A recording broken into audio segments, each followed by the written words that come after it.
Hello everyone, we are Group 7 and welcome to our SOLIDWORKS feature tutorial. In this video, we'll be demonstrating the Extruded Cut feature, one of the most important and frequently used tools in 3D modeling. It is commonly used to create holes, engravings, or detailed shapes on your model. You can find it in the Features tab right beside the Extrude Boss or Base command. Let's start by creating a new part file, selecting the top plane for our first sketch.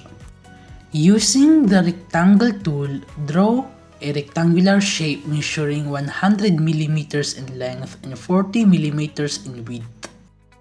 Next, click Features, Extruded Boss or Base and extrude the sketch by 5 mm.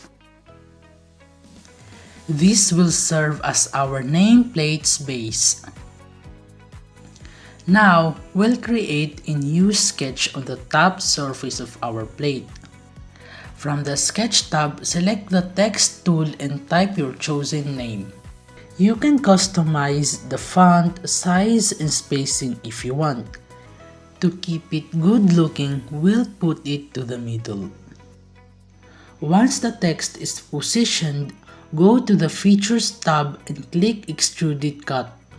We'll set the cut depth to 2 mm. This will engrave the text neatly into the surface.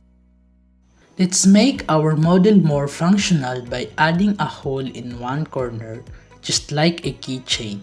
We'll start another sketch on the top face. Draw a small circle and use Extruded Cut again.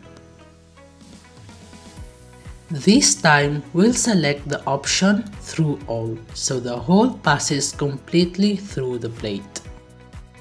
And there we have it. Our nameplate now has both decorative and practical features. Finally, let's make our model more realistic by applying a color on it. We can do this from the Appearance menu on the right side. And finally, that is our final product. You can use the same technique to create engraved plates, tags, or part designs for mechanical projects. And that's it. Thank you for watching. Goodbye.